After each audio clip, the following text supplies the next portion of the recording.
everybody, and welcome back as we get going here on a 3-hour edition of Sports Talk. We've got Michael Plundo. We have Alberto Duetta. We have Adrian Broadus back from the big wedding.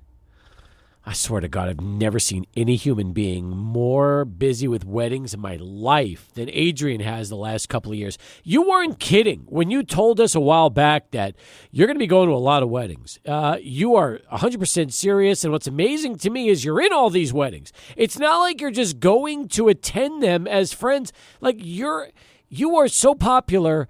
Every single wedding you go to, you're like in the wedding party. It's nothing short of fantastic. Well, I appreciate you saying that. I mean, I loved this past week's wedding. It was like one of my best friend's wedding. We had a great time. It was like Western kind of theme, so eclectic Western theme, I should say. So it was a lot of fun to be a part of this one right here. And, it's just kind of the age that I'm in right here. It's like when you're 26 to like 32, it's all your friends that you grew up with who have weddings and stuff like that. So we've all kind of stacked up. I was the first among our friend group, which I'm the youngest of our friend group, so something to be said there. But nonetheless, I like this run that I'm on with all these weddings. How many more weddings in 2024 as far as you can calculate? I think 3. I think we got 3 ready to go.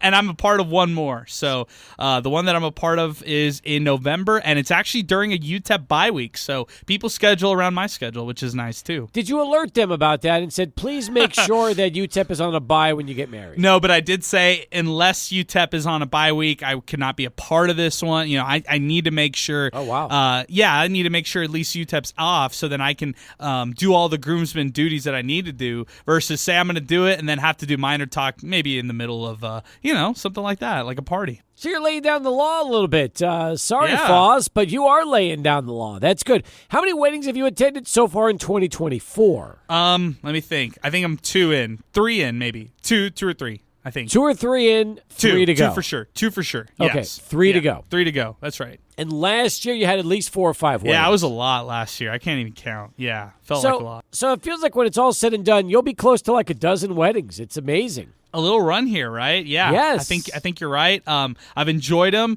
I don't really have any kind of, guideline. I wish I could give you some advice for people who are going to weddings right now. I would say this. If you're looking to do a wedding in El Paso, we just had ours. We had ours at St. Rogers, but we also just went to the venue Epic Rail Yard this weekend where our radio station does a ton of events at, and it was so beautiful, so fantastic. You could see the star at night.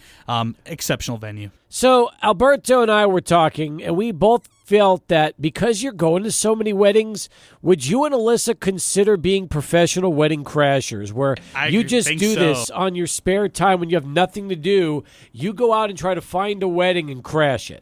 I like this concept. I think we could pull it off. I think we can make this happen. I think the key is you just got to fit in. You got to blend in. Can't be too extravagant. This weekend, my outfit, not necessarily by choice, but more by the move and the vibe, was a little bit more outlandish. So next time around, or if I ever want to do a crash somebody's wedding, got to be a little bit more low key, especially with the outfit. It could happen. I had my wedding crashed by several people. I think we were talking about it this weekend. There were like 4 couples we did not invite who showed up to the wedding. And so, yeah, that's what happens. The fact that people crashed your wedding makes it even more of an epic celebration as far as I'm concerned.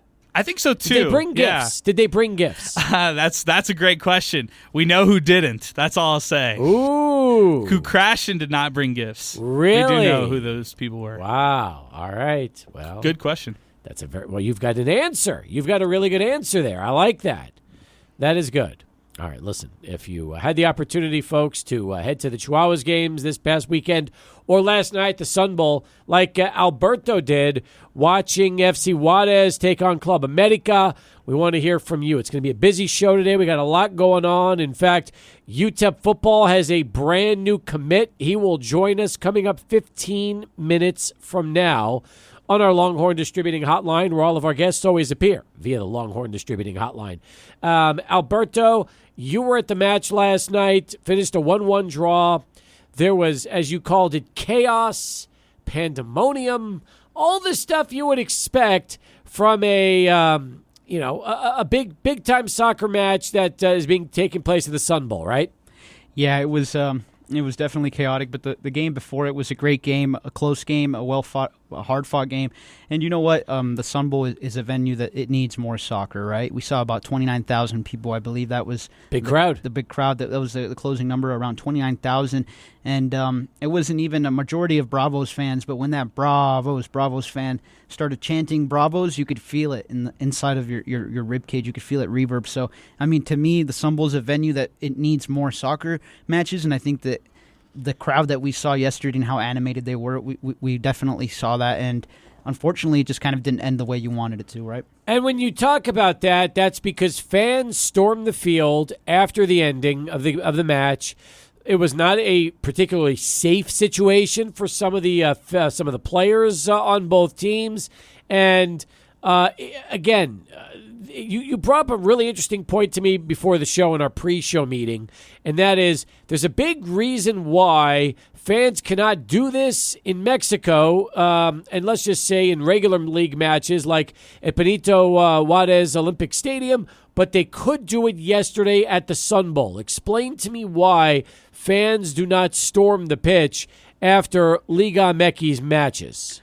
So anyone that keeps up with Liga MX knows that 2 years ago, Atlanta's played Querétaro in Querétaro. They went into La Regidora, and there was a very, very bad situation there, kind of not similar to what happened here, but they stormed the pitch. Fans started fighting amongst one another, and all chaos ensued. People ran onto the pitch to save themselves, really, from the chaos and the violence that was happening in the stands. And so Liga MX implemented something known as Fan ID. And so Fan ID is something that you absolutely need to get into the stadiums of Liga MX. You can't go into El Estadio Azteca without your Fan ID. You can't go into Estadio Benito Juarez without your Fan ID. And what that is you sign up, you take a picture of your license, you take a picture of your face, you put where you live, you put your name, and under those rules, if you were to invade the pitch, now they have where you live, what you look like, and you'll be banned for life from Liga MX games. And unfortunately, that wasn't the case yesterday. So what you're saying is, because Adrian and I, we're talking about broadcasting the show live from Benito Juarez Stadium here before perhaps one of their friendlies before the like during the season. So if we decide to do that, when we get ready to go in, they're going to need our license and our photos, and just to make sure that we don't do anything crazy after the match. Yeah, so the way it works is you don't even want to do it right before the game. You want to log into Fan ID and create your Fan ID probably the day before. Why? Because the hours right before a game, the servers are overloaded. Do not try to make your Fan ID day of the game outside of the stadium. The server will be overloaded. You will not have service. You will not be able to do it. Do it before. You have to do all this stuff at home. That way you can just get to the stadium, scan your ID, and then you can go. And so I think that the lack of Fan ID here in the United States, it was a mistake. Obviously, you can't implement it with the short notice, but you can definitely go live from Benito Juarez Stadium. Why? They have a moat. First and foremost, and most Liga MX stadiums have a moat, and they have a fence around the stadium, so the situation there is a little different. And I mean, I know fans over there know that there will be repercussions if you invade the field, and I think that fans at the Sun Bowl yesterday, they weighed the pros and cons and realized, wait, there might not be any repercussions if we all go out there, and I think that's what happened. Interesting. Could you ever implement Fan ID here for these kind of matches at the Sun Bowl? Yeah, in my opinion, yes, right? Because it's a safety issue, you could definitely do it. It would take a little bit of time, but with the right preparation, it can be done. The way they do it for Liga MX is they'll constantly post on their socials. Don't come to the stadium without your Fan ID. Make sure they'll post videos, they'll post pictures, everything to warn fans so they're not caught off guard at the stadium. Is make your Fan ID so you don't have to make it here. The servers are overloaded by the time everyone shows up to the stadium, and on top of that, the amount of people at the stadium don't let you connect to the internet. So is your Fan ID on your cell phone? Yeah, it's in my pictures favorited right now. Really? Yeah. Show it to me. I want to see it. Okay. Because I've never seen one of these. Adrian, it's fascinating that they do this in Mexico, but clearly they didn't have that game plan yesterday at the Sun Bowl, and that's one of the reasons why all hell broke loose. You know, it's interesting because this concept would actually fly great in the NBA, especially those who like the courtside seats. Yep. If you're talking about players who are currently telling the refs, hey, that guy right there said something derogatory toward me or negative toward me,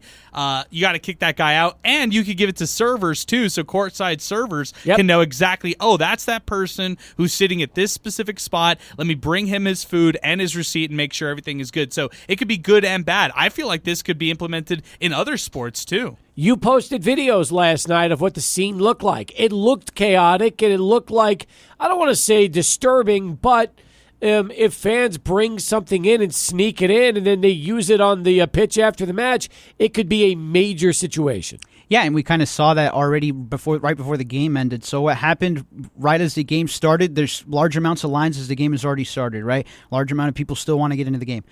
Bravos score a goal quickly into the game, and that creates commotion outside as people want to come in and watch the game, right? Only natural. So after the goal is scored, there's a surge at the main entrance of the stadium, right? So a group of people tried to rush their way into the stadium. I'm sure that prompted security to say, start letting them in quicker.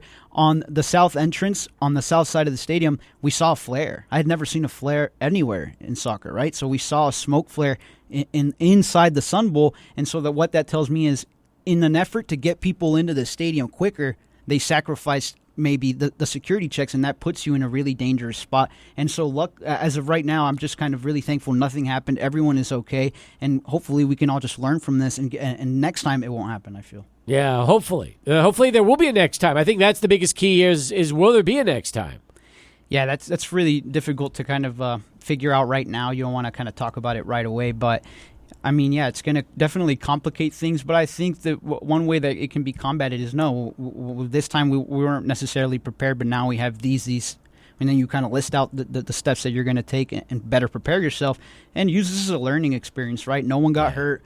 It could have been 10 times worse, but it wasn't. And so just kind of, like, I don't know how to describe it, just carry your losses, and it could have been a lot worse. Alberto, do you feel like, this is more on the security for the Sun Bowl, or is this more on the fans? Like, what would you say, if you had to point the finger of blame, where is it at? And then on the flip side of that, what was the most egregious thing that you saw? I think personally, this is just me. This comes on the fans. This is all on the fans. That's not the way to behave, right? It's not the way to act on a field. And what made the most egregious thing to me personally is the lack of consequences, right? Because in my eyes, the lack of consequences, it just kind of opens the door to, well, nothing happened, let's do it again, right? And that's how I see it. It's not necessarily true, but I would have liked to see, like Jay Billis said, now you can't leave. And then just ticket everyone. You can't break into the pitch. That's not how things work. And you put people's lives at risk. And someone could have gotten overran. Someone could have gotten seriously hurt. Luckily, no one did. But to me, it falls on the fans. It's not how you behave, and you should know better. And there should be some common etiquette when you go to these games. Like, for example, when I see videos of people assaulting other people at games, I don't like that, and they should be banned for life. I think that is an adequate consequence. Unfortunately, that's not the consequence going to be met by anybody. No, I'll say this. To me, you should definitely have an ID system here at the U.S. for sporting events. I think that makes the most sense. The fact they have it in Mexico and not here is pretty telling when you start to think about it. Yeah, unfortunately, it's in Mexico because of a violent situation that happened. So I don't want to see that here in the United States, and so I don't want to say it'll never happen, but in my opinion, I don't think it would happen because it would start to just it would slow down the entrance to the stadiums because you would need to double check. You need to check if they have a ticket and if they have a fan ID, so you kind of double the amount of wait time, and that would really anger a lot of people. Yeah. And so, in my opinion, that might lead people to sacrifice security. Right, so you push people through security in an effort to get them through their fan ID and their ticket scanned because you don't have enough time and the game's already started. So I think that there's so many factors at play that it makes it a really difficult situation. Did the post-game commotion, in your opinion, spoil the experience, or do you feel like, you know what, it was a great match, it was a lot of fun. What happened at the end shouldn't have happened, but it's not like this ending is going to make it difficult for UTEP to get future soccer matches? Well, that's a really good question, but I think it's a really difficult one because it just really depends on the reaction of the team, right? Because if the team then goes to the league or goes to or like a bigger power and starts complaining to them, then yeah, there might be serious repercussions here for the organizing body. But I feel like you can kind of use the excitement as a pro, right? And you just kind of argue that you'll have better security, but this city wants the soccer, so you got to give it to them. If anything, in my opinion, in my eyes, what will probably happen is the next couple times you might just see B teams come out, right? Or you see 50 police officers uniformed right there at the bottom of the steps and lining it to make sure that nobody tries to come down after the match. Yeah, and you know what's surprising to me, too, it surprised me in the moment, is there wasn't a huge police presence. And to me, it was like, well, this event was going to draw at least 25,000 people. You got to have you gotta have some police. They didn't, obviously, the UTEP did not anticipate the field getting rushed by fans the way they did after the match. If they knew that was coming, they would have made sure they had enough security. Yeah, and I think that, you know what, security, too, I don't know if they had necessarily a plan of action in place. I don't Probably think that's not. something they've talked. I don't think that's something they frequently talk about. So I think they were kind of confused as to what to do. And not only that, if the teams themselves didn't bring a plan of action to the table, and UTEP certainly didn't have one, then nobody did. And then, unfortunately, this is the kind of incident that will probably force them to have a much better plan if they're going to be able to do this in the future. Yeah, and you know what? Like I said again, I'm going to sound like a broken record, but a lot of people walked away, right? They went home and they have that experience with them, and they're going to tell a lot of people about it. It's going to encourage a lot of people to do the same. So in my eyes, it was an opportunity to kind of, you know, get a bunch of people for something they did wrong, you know. And look, I'll say this. You can see it in the videos, a lot of teenagers and young adults. There's a lot of teenagers and young adults. But the adults that are on the field, in my opinion, they should have faced consequences to teach those young adults, hey, you cannot be doing this stuff, and this goes punished. In Mexico, you are banned for life if you do what has happened. Yeah. Banned for life. No, I believe it. And so to see no they probably felt wow, there's no problem here. Nobody's going to do anything here. Let's do it, because they know they're going to get away with it. Yeah, and they knew there was a power in their numbers, right? Yep, exactly. And they clearly evaluated, hey, look, there's not a lot of police, there's not a lot of officers. Yeah. Let's have at it. Sure. And the pros outweighed the con. I understand. I can meet my player. I can maybe get a jersey. I can maybe get this. I can maybe get that. Did any players give away jerseys after the match? Yeah, so I saw one female who's a part of the media get one from America. Wait a minute. A female in the media got a jersey I'm not from sure somebody at well, Club she America. she was an accredited person, and She had a badge. She had a badge, and she gets an America jersey from a player. I'm assuming she had conversations with him previously to that. Okay. And then there is some exchanges of jerseys between the players, and then at the end, I see a member of FC Juarez, like a worker. He took home a goalie jersey from America, and then I kind of saw the way that jersey exchanges happen. So Bravo's players went, they take off their jerseys, and they leave them at the front of America's locker room, at the entrance of theirs. They'd leave them there. And then I guess that's where it's like, if you want a jersey, you can grab one, and they've sent some over as well. Long story short, America gets in their bus, and they leave. They beeline it out of there, and there's still 2 jerseys there. And I was like, y'all want those? And they were like, no, have at it. So you took a couple of jerseys back with you. Yeah. There you go. Well, that's not bad. No, not a bad little way for you to do it. That's, hey, you asked, you gave them, you said, hey, do you want them? Yeah, the whole team left, and I was like, I guess I don't want these. And they were like, yeah, we don't want them either. Take them. Beautiful. Good for you. All right, nice. 20 past, just getting started here on Sports Talk as we get going. When we return, Grant Stewart's going to join us. He is the newest commit for UTEP football, committed over the weekend. We'll meet him next as we continue after Charlie 1 in this traffic update. 24 past the hour as we continue and jump out to our Longhorn Distributing Hotline, where all of our guests always join us. With us right now is the newest commit for the class of 2025. That's right. Manville High School's own Grant Stewart joins us on the program.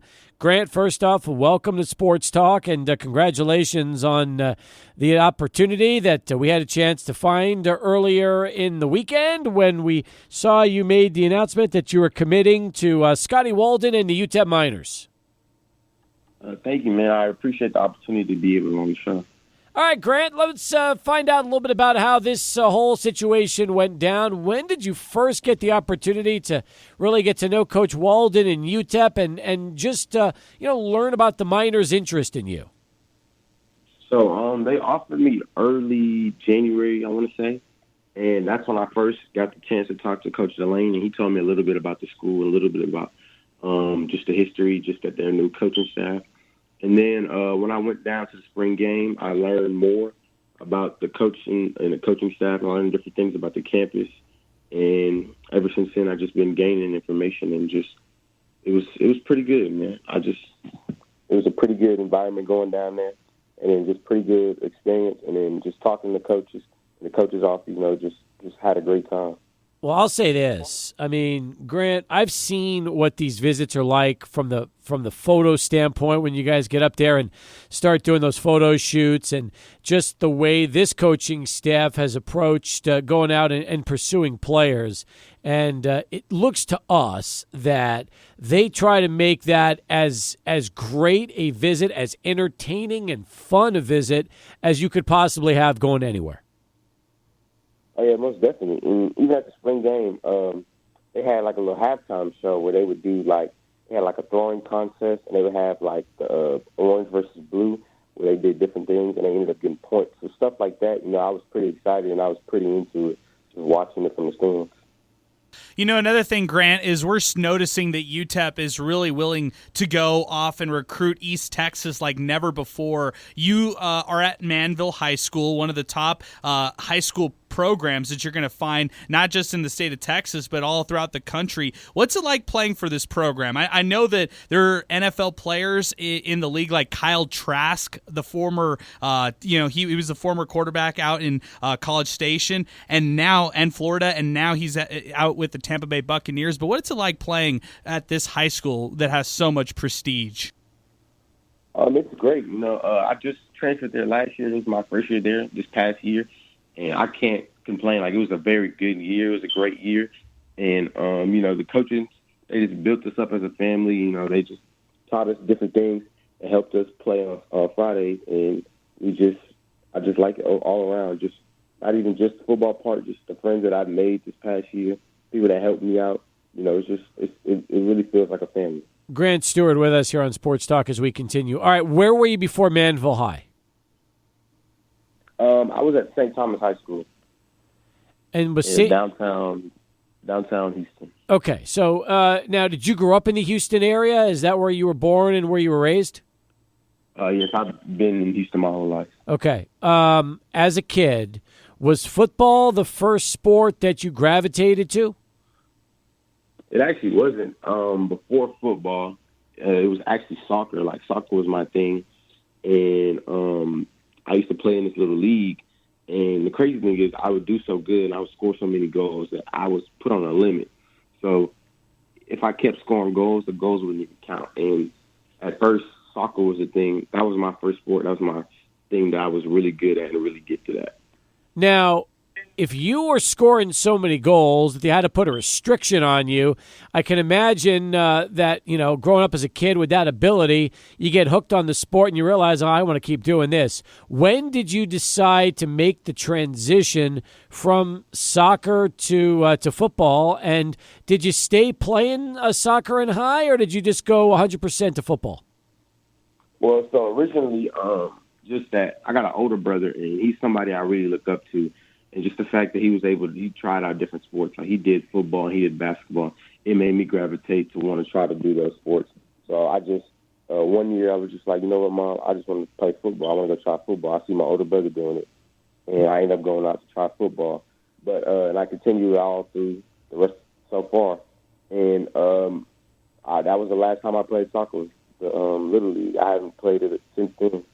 Man. Well, I'll tell you this much. Did you have academies trying to pursue you also? Because if you have that kind of ability as a kid, were there maybe I think the Houston Dynamo and MLS and some of those soccer academies, were they also trying to bring you on board to see if you could be the next great soccer star coming out of Houston? Well, honestly, I don't remember. It was more like when I was a little bit younger.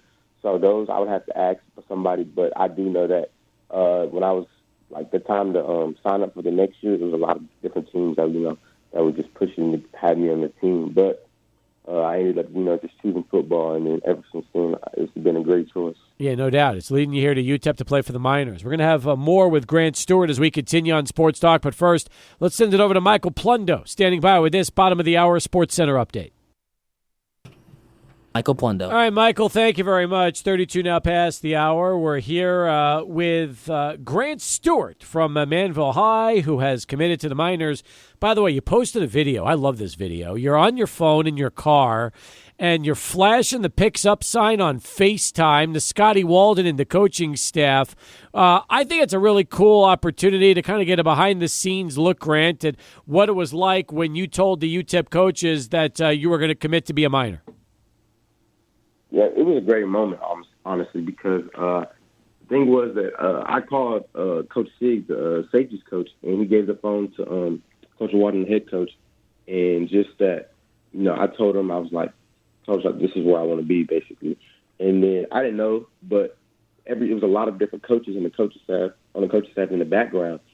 And as soon as I said it, he flips the phone, and I see just the rest of the coaching staff, cheering, throwing up the picks. And, that was just a great moment. Like, I was truly excited, and it just made me really want to be a Miner even more than I already wanted to. Grant, I've seen a lot of footage of you, and some of you playing corner, some of it you playing a little safety, and really all over that defensive backfield. Where do you feel most comfortable? Do you like your versatility? But if even so, if you had to pick one spot to play here at the next level, what would you think? Honestly, I don't really have like a favorite, but I just like corner a lot because not even just that it's just that it's a harder position to play. Like it's not a position that everybody can just go play. It's so technical, and the fact that you have to be short. Like you can't just be focused on a play that happened last. Let's say you get beat on a play, you got to focus on the next play. You can't have that dragging you down. So I really like that. You have to be able just to, not everybody can really play that position. But then I also like safety because I just love, being a ball hawk and coming down and making the hits. And I really think that on the next level, I could be playing on any position, wherever position the coaches think fits better for me. I think I can play just due to my versatility. Now, you're listed as an athlete, and the first thing I hear when I think athlete is, he plays both sides of the ball. Is that the case, or for the most part, as an athlete, do you spend most of your time just between cornerback and safety?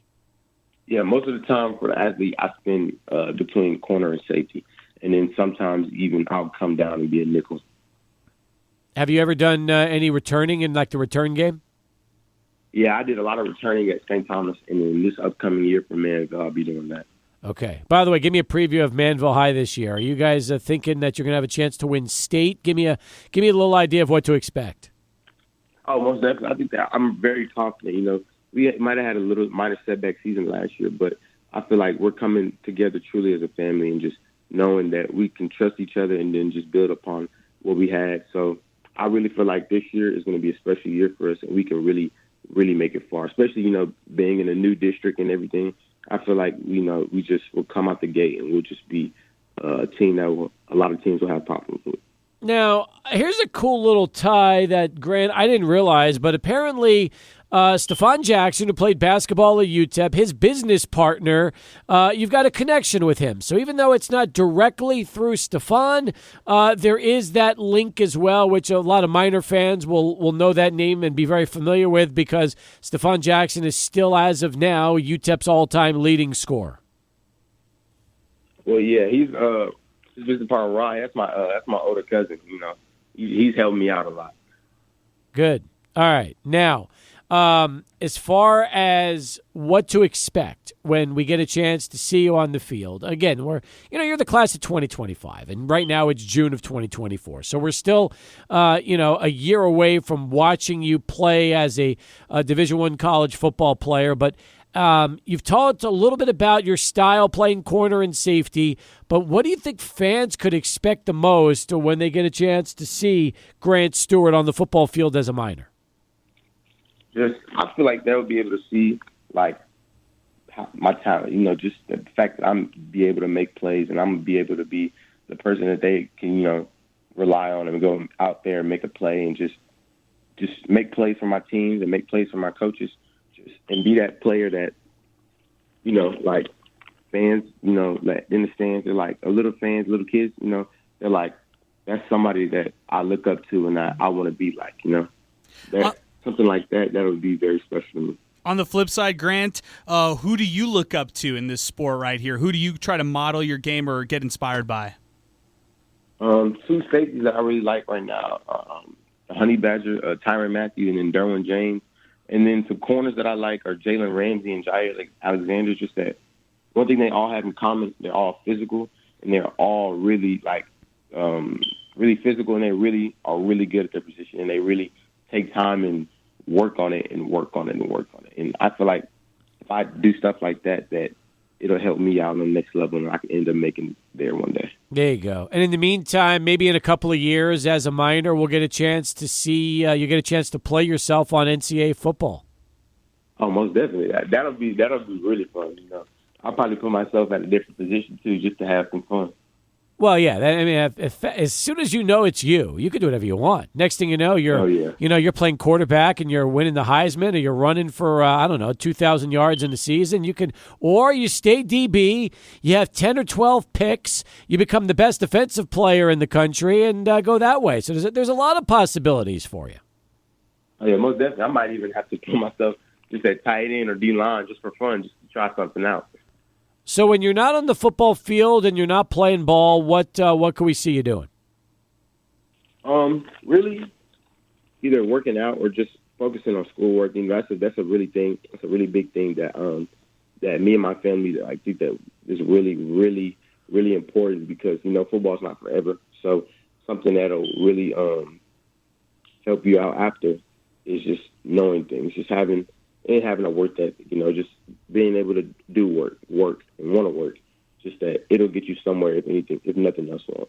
Grant, you mentioned your brother earlier in the interview. Did he get a chance to play college ball? Yeah, he played at Alabama State, and then now he's just transferred to a JUCO, and he's trying to get back into the portal next year and go somewhere else. All right. Well, listen, we wish you nothing but the best. Have a terrific senior season out in Manville.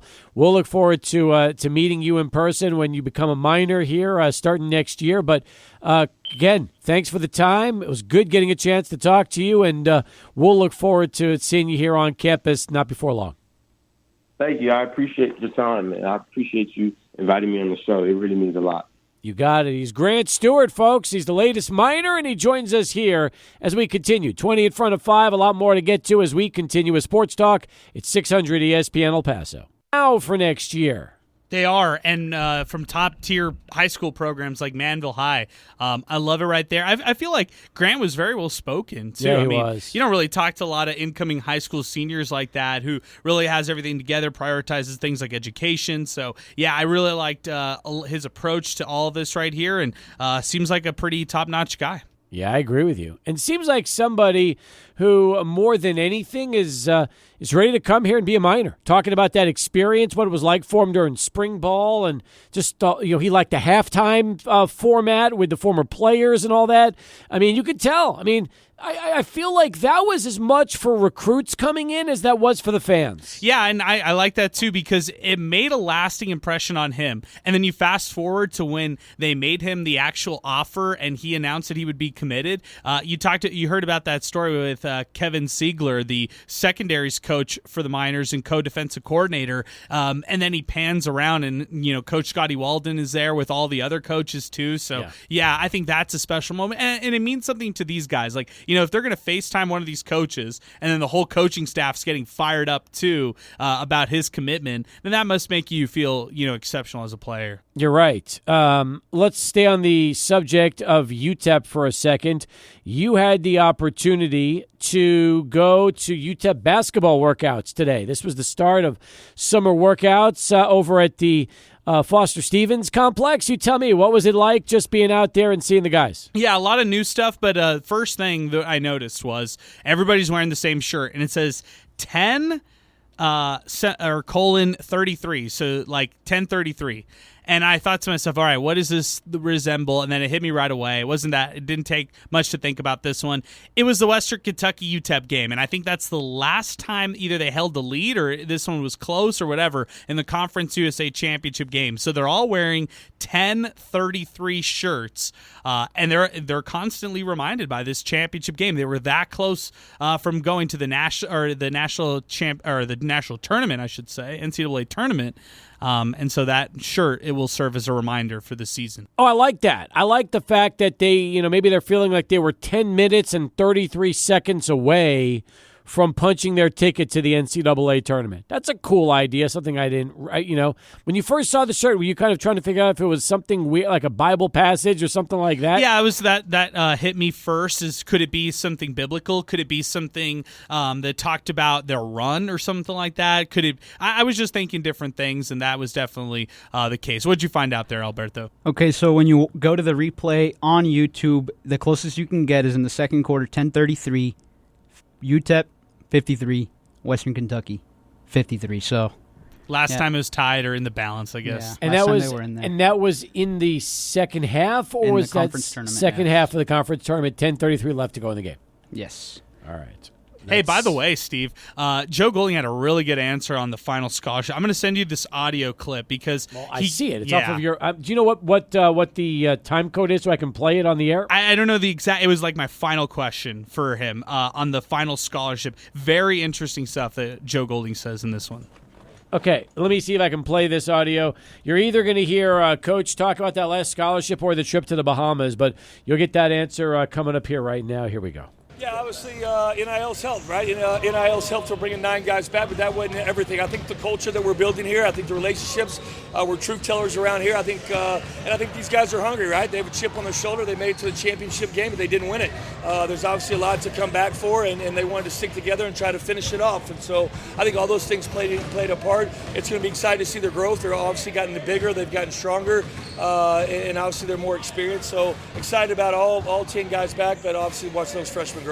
Final scholarship, still being patient with it? Yeah, truth tellers here, we're a little bit out of money. Adrian, running out of NIL money, man. So, we're playing around with that a little bit, but obviously we're still recruiting hard. If I like our team, I don't feel like there's necessarily a spot that we have to fill, but if the situation comes up where maybe we can get a little bit more size, kind of a 3-4 or 4-5, if something comes up, we're working the phones. Obviously, we're out recruiting right now, and if something comes up that we like, then we'll bounce on that opportunity. If not, then we'll see.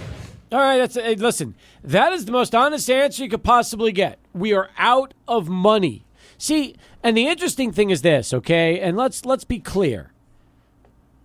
Fans and supporters directly control NIL.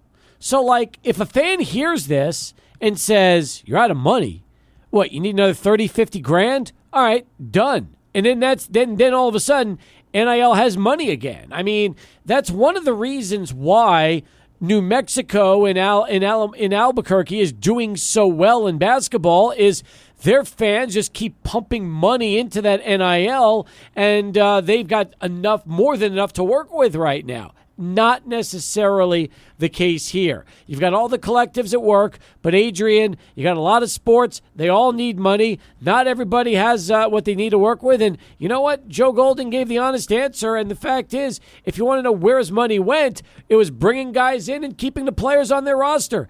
That costs money. Otherwise, you'll lose them out to the portal like everybody else. Yeah, and it's not like we're going to get a breakdown of everybody's NIL dollars, but we've said how much UTEP's had in the this past offseason, which was close to $500,000 for NIL, and that's competitive to other teams in CUSA. It's not the best, definitely not the worst, but it's competitive in this league. So, you look at that right there, and that's where it starts. I agree with you completely. Actually, I didn't see it from that approach, but I like your perspective there as far as where this could head with more fans chipping into NIL. My question is, could they see some current walk-on player, maybe like an Antoine Holmes, not necessarily give out a scholarship this year, but award one to somebody like that who's been been pretty dedicated to this team. I could see that. And by the way, I did hear that NIL was closer to 3 or 350 and not $500,000. We originally heard 500, but I heard later on after the fact that the NIL is much closer to 3 or 350, which is where it was last year. So Nice. I don't believe they grew it the way we thought they were growing it, the way we heard it was going to grow. It's much more resembles what it was last year. And if that's the case, you know what? At least they're still fighting in Conference USA. Again, I'd still consider that figure to be competitive in CUSA. And the fact that it's a little lower, well, they might need help from their fan base and people who could help. That's true. You never know. Somebody could hear that interview, hear that quote, and say, wait a minute, we can't get it big because we're out of money? Well, let me see if we could try to change that. And now all of a sudden, you've given more resources for what this program needs to do. It's pretty wild, but that's what happens. All right, 1 down, 2 to go. Stay with us. We got a lot more in store for you. Busy 5 o'clock hour, and it's all coming up next. 600 ESPN El Paso. Property Schoolyard Sports Studio. Here's Steve Kaplowitz and Adrian Broadus. All right, welcome back, everybody. Start of hour number 2 here on Sports Talk. It is Hall of Fame week in El Paso. The El Paso Athletic Hall of Fame class of 2024. It's here. We have our first of many new members, nominees, inductees, however you want to call it. They are now part of the class of 24 for El Paso Athletic Hall of Fame. And this man really needs no introduction because he's in the living athlete category. And anybody who knows anything about bowling knows the name Bobby Stives. He's been doing it for a long time. In fact, when he told us how many 300 games he has been able to bowl over the course of his career, it's such a jaw-dropping number that it made me ask the question, are you bored by bowling 300 games? Because 86 times of perfection is nothing short of phenomenal. Most bowlers would be lucky to bowl it once in their lifetime, let alone 86 times. But here he is, the principal of Irvin High, Bobby Stives, joining us on the show. Good to have you back. And man, oh man, I was thinking about this.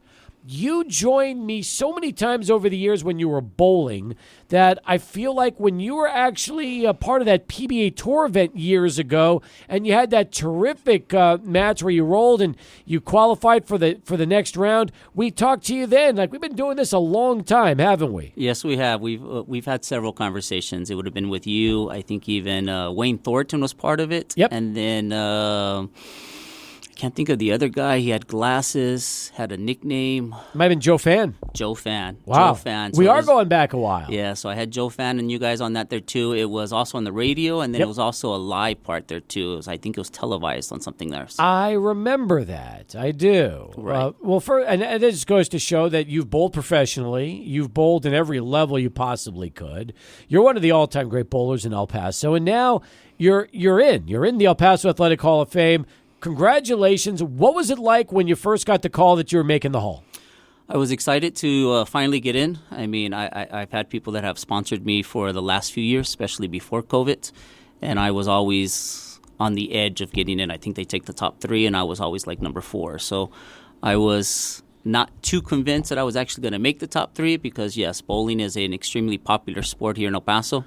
I think we have probably about 1,500 members that actually bowl that are part of USBC, but it's not, even though it's a popular one, it's not a mainstream one. So it's kind of always hard to convince to non-bowlers what a 300 is, what an 800 is. So I was extremely excited. Extremely excited to join the ranks of 2 of the greatest bowlers ever in El Paso, with the Roy Lound and Phil Prieto. Just to kind of be mentioned in that same sentence is a huge honor. It really is, but it just goes to show you that there are other bowlers in the El Paso Athletic Hall of Fame, and sometimes the biggest challenge is breaking through with a particular sport, but because that precedent was already set, it was just a matter of time. But you look back at your career, and I'm sure for you, you've probably been bowling since you were a little kid. To get from that point to right now it's pretty awesome, isn't it? Yes, absolutely. I mean, I started bowling probably when I was like 3 or 4 years old at Bolero Lanes in the Northeast.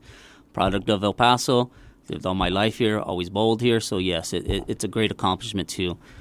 It's not, whenever you start bowling, it's not something that you're looking into to get into the Hall of Fame. Yeah. You're in there because of my grandparents bowled, my parents bowled, my current kids bowled. So, I mean, really a lot of my family members really continue bowling. And And like what you said, just breaking in is a great accomplishment. I mean, there's several other bowlers out there. You got Roy Daniels, who won all events nationals in 2000. You know, there's a lot of other bowlers that deserve to get into the Hall of Fame, and hopefully with me getting in there, we can start opening the doors for other ones too. That would be terrific. How many pro events did you bowl in your career? I know you bowled here, but in other places as well. And there was probably a time were you thinking about just joining the Pro Bowlers Tour full time and just making that your livelihood? I would say when I was the GM of Oasis, I mean, and we brought in the 3 years in a row when we brought in the PBA. Mm-hmm. I think the very first year, I mean, that's when I set that PBA record, and that's when I kind of got a lot of attention there. Yep. After that, I mean, I really thought about, you know, is this an option? Is this a career? But whenever you actually start looking at the data and you start looking at the dollar amount, bowling is not a money game, just like, you know, if you're in the NFL or if you're in professional basketball or anything like that. Top 10, it's probably only making $80,000, $90,000 a year after expenses. So really? So it's a rough life. So it is a rough life because you think about names like Pete Weber and some of the all-time greats and what they've done over the years. And I'm sure for them, they probably make more money just through endorsement deals than they actually do getting paid on the tour. Right, and that's the option right there is, you know, you look at those endorsements. But even for them, I mean, whenever you're sponsored by Storm or Brunswick, they give you free bowling balls. Mm-hmm. You know, they only pay the elite of the elite really some type of money. That could be like the Chris Barnes. That could be the Belmontes. That's the very few and far from behind. You know, there's very limited amount that actually get paid for it through their actual sponsorships. Now, Bobby, who'd you grow up idolizing in the bowling world? You mentioned your family all bowled. Was that the driving force to getting you into it, or was there somebody you watched on TV as a kid that you just took a liking to and said, "Man, I want to be like this"? I once again, you know, it was my parents, my grandparents, but actually watching somebody bowl, it wasn't really. I've never really been a fan of watching the PBA and all the time because, I mean, sometimes I think there's so many other bowlers that are just as good and they just have that opportunity. So it's not like I'm watching the PBA the whole time. Growing up, when I was a young kid, I would say then I idolized a bowler that's in the Bowling Hall of Fame, Lee Towner. It was his style, the way he threw the ball. Yeah. That's who I kind of looked up to when I was a younger generation. You know, it's funny. I remember watching on ABC with Chris Schenkel as a kid. Right. The first bowler that I grew a huge liking to was Earl Anthony. Yes. I thought Earl Anthony, it was cool because he was thin, he had glasses, kind of looked more like somebody that should be running a library than be bowling, but he was just fun. And then, you know, you had, I think, Mark Roth. You had a lot of, I mean, Marshall Holman. You had all kinds of those bowlers. Were to me, the heyday of really the PBA was late 70s, early to mid 80s when it was on ABC every week. You could watch those events. They televised it nationally. And, you know, even though they might not have been making as much money as we talk about, hey, it was a big deal back then. Right. I mean, and you can even look at the difference in the money parts. You had Roy Lown. I mean, he's a lefty from El Paso. Mm-hmm. He's in the Bowling Hall of Fame. He won the first ever televised PBA event. And you got to think this was in the 60s, and I think he won like $22,000. Wow. If you look at today's days, you know, 2024, these bowlers are still going for $25,000. Yeah, $22,000 is a lot of money back in the 60s. A lot of money. Nowadays, you know, compared to that inflation, I mean, there's really, like what I said, there's not as much money as what people think out there. If there was, I think we would have several other bowlers in the El Paso community that would be out on the tour. Bobby Stives with us here on Sports Talk as we continue. All right, so you think about everything you accomplished as a bowler and what it's leading to you in the El Paso Athletic Hall of Fame. On the flip side, you're the principal at your alma mater.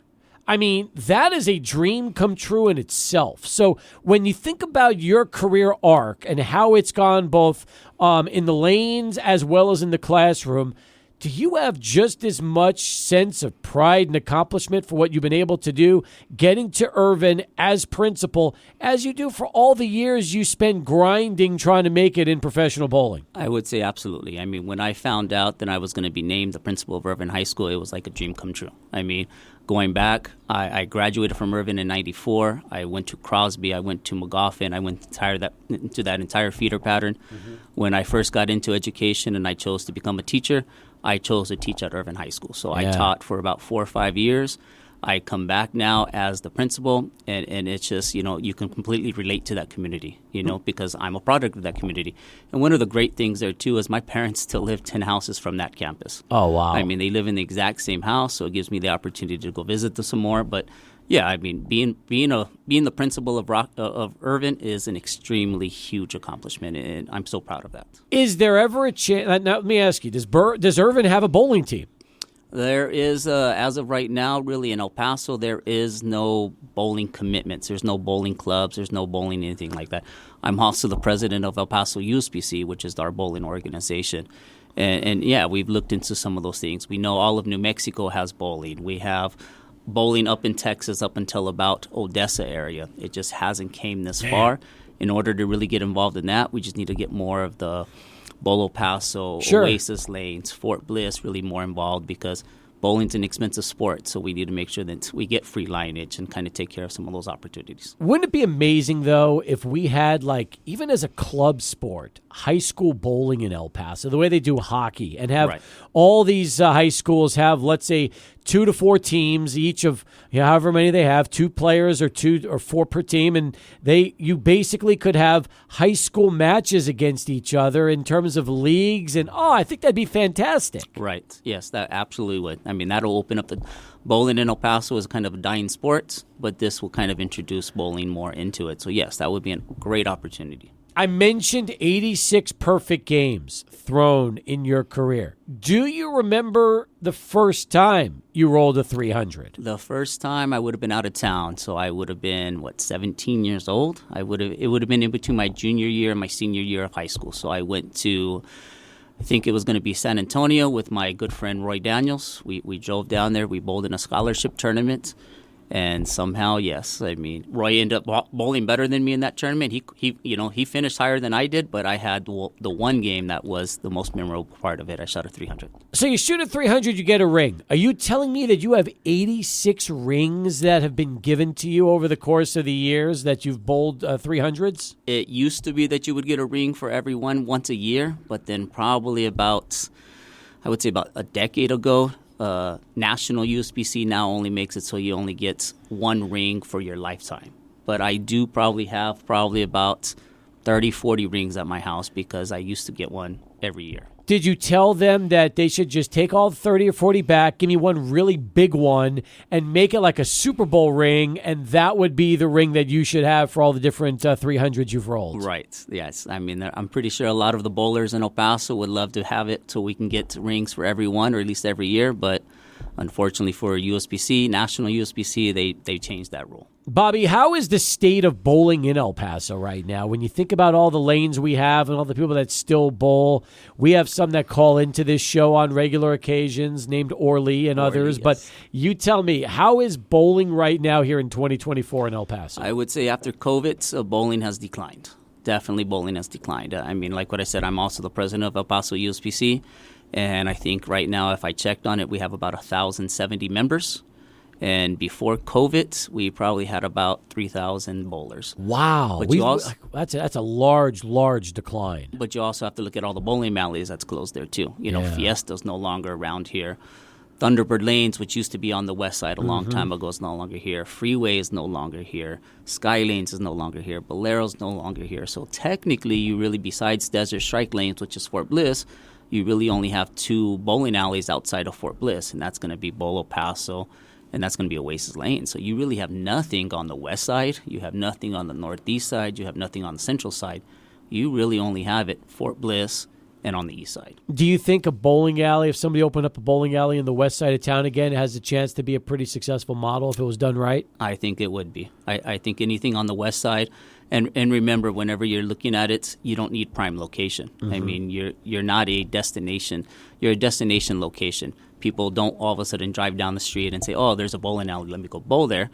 You're going to be a location where people are going to know we're going to go, and they're planning on going to you. So as long as you get the land cheap, I mean, I think that's going to be the most important part. You can definitely, something on the west side would be prime location for a bowling alley. Bobby Stives with us, Living Athlete category, 2024 El Paso Athletic Hall of Fame. Is there one career moment that stands out among all the others for you? I would say probably 2. I would say my number 1 is 2006, going to Corpus Christi, bowling in Nationals. Nationals is going to be 50,000 bowlers that actually compete in that, and I was fortunate in that one with my doubles partner. We actually won that tournament, so I'm a national champion. Incredible. So that's going to be one of the highlights, and then the other one is going to be a PBA event whenever I set the actual tournament record for the highest 6 games ever in the PBA event. And then qualifying, I think I qualified 10th, and I think I ended up like 17th in that tournament against the best bowlers in the world. Is that still a record right now as far as that tournament? As a righty, it is, but of course they don't go lefty-righty, so it was probably beaten by Rhino Page probably about 5 years ago. Okay, well, you're in the record books for a long time, and Yes. that's all that matters. Final question, and that is, when people hear the name Bobby Stives, how would you like to be remembered? That's a good question. Hopefully I was somebody that was honest, honorable, and well representative. I mean, I think that's, and a good bowler and a good person. I mean, I think the most important part is, being a good person and being a principal of a high school. I mean, those are huge things, and just making sure that I have integrity and I have responsibility and I'm just respected. All right, it's a great answer. One last question. Favorite bowling movie? Because there's a bunch of them. I would still say favorite bowling movie as, you just put me on the spot here. I would think, is it Kingpin? Kingpin. I think it's going to be I was Kingpin. figuring you were going to choose Kingpin or Big Lebowski. No, I would still say Kingpin on that one. Okay. Kingpin is one of the greats. Yes. All right, that is perfect. Listen, I think that's one of the great sports movies of all time. We love that one. Big Earn. That's exactly. Exactly. You can break out the Big Earn wig the next time you get back Yes. on the lanes and let the hair go flying in one direction the way Bill if Murray I had did. hair, but I can always paste hair on, I guess, and always do that too. That's why the wig is always the best way to Right. go. I hear you on that one. Hey, listen, great to see you, Bobby. Congratulations, really well deserved. I'm happy for you, and can't wait to see you Wednesday night when we get together for the induction ceremony. Thank you, sir. You got it. He's Bobby Stives, folks, a principal at Irvin High and living athlete in bowling for the El Paso Athletic Hall of Fame. 19 past. Let's go to Charlie for traffic. We got plenty more Hall of Famers coming up in our 6 o'clock hour. But first, let's get some traffic. 25 past the hour as we continue here on Sports Talk. My thanks to Bobby Stives for joining us on the show. He was terrific. And, just a terrific human being, and so happy for him. And the fact that he gets the opportunity now to go into the hall. That is what it's all about, folks. Also, you know what else it's about?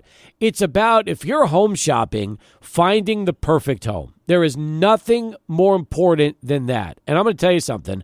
I am looking at these brand new homes from Palo Verde Homes that start in the 250s, and they are absolutely gorgeous. From the design, the layout, I love the floor plan. I'm seeing brick. I see big vaulted ceilings. I love the lighting. I love the layouts, the floors. They are gorgeous, folks. Absolutely gorgeous. In fact, there is a Hillcrest model home that has their grand opening that's located at 14961 Concept Court that will be having their grand opening this Wednesday from 11 a.m. to 1 p.m. Open to the public. You can go, win great prizes, and see why these Palo Verde homes we talk about, Adrian, are becoming such great homes for so many El Pasoans. Yeah, and they offer many different home elevations, Steve. Spanish, Tuscan, contemporary, everybody's favorite, the farmhouse elevation as well. And they are building in over 15 communities across town. It's East Side, the West Side, Northeast, Horizon, Socorro, and they're not even forgetting about the far West Side, that brand new area that's out there by Cimarron. So that is Palo Verde Home. Check them out online, paloverdehome.com. Absolutely. And as far as that grand opening on Wednesday from 11 a.m. to 1 p.m. at 14961 Concept Court, you have a chance to win 4 season passes to Oasis Water Park or a Yeti cooler, sponsored by Rocky Mountain Mortgage Company. So you must be present to win. A lot of great stuff. You can check out Palo Verde Homes on Facebook for more information on that big grand opening this Wednesday. All right, 27 now past the hour as we continue here on Sports Talk. 505-6009, that is our telephone number, 505-6009. Busy week for us, guys. Wednesday, I have it's Hall of Fame Day. Excited about that. Getting a chance to head down and MC this year's Hall of Fame induction ceremonies. Thursday, we are going to be live, hanging out right before the A&A All the Way softball game with the A&A All the Way Foundation. Aaron Jones, Alvin Jones. There's going to be a ton of people coming in. We have the free football and basketball camps on Friday. Just a great week of sports happening here in the Borderlands. Yeah, and some people who haven't been to town in a while. Look, think about this, Steve. This week is NBA Draft Week. That's right. And there might be an El Pasoan who could hear his name in the second round. I'm talking about Tristan Newton, the back-to-back national champion from UConn. He's heading back to town for the A&A All the Way charity softball game. How cool is that? Because they're having a 2-day draft. This is the first time ever. Day 1 is on Thursday. Day 2... I think day 1 is on Wednesday and day 2 is on Thursday, if I'm not mistaken. So if that's the case, Steve, then we might have a chance to see Tristan Newton get the call while he's here in El Paso. How cool is that? That would be amazing if, in fact, that happens. Imagine if he is playing in the softball game and in the middle of the game, his cell phone rings and he finds out he's just been drafted. Yeah, that would be wild. That would be really wild right there. In fact, I wonder if there's going to be a war room because I know that the second round of the draft is a little earlier. So I wonder if Southwest University Park will have like a war room for him. I forgot about that. You're right. 2 o'clock, that'll be happening. So you're right. He probably would find out before the game if, in fact, he is going to be drafted on Thursday. By the way, if Tristan Newton does get drafted, would he become the first El Pasoan to be drafted into the NBA draft? Because you think about all the other former players. Now, I'm trying to remember, Nolan Richardson might have been drafted. I know he was drafted in the ABA draft. I have to see Nolan might have been drafted in the NBA draft, too. Steve, does Jimmy Carruth does that name ring a bell to you at all? That's the quickest name that I had right here that came up on a Google search for this. You know, Jim Forbes, legendary head coach. That's a great name to mention, although he was not necessarily born here in El Paso. He did go to school at Bel Air High School and graduated from Bel Air. Well, so, yes. I don't think Tristan was born here either, right? I think he moved here when he was younger, if I'm not mistaken. Or was Tristan born in El Paso? I got to check that one. Okay. I would love to know about that. I really Pensacola, would. Florida, then moved to El Paso, graduated from Burgess. Right.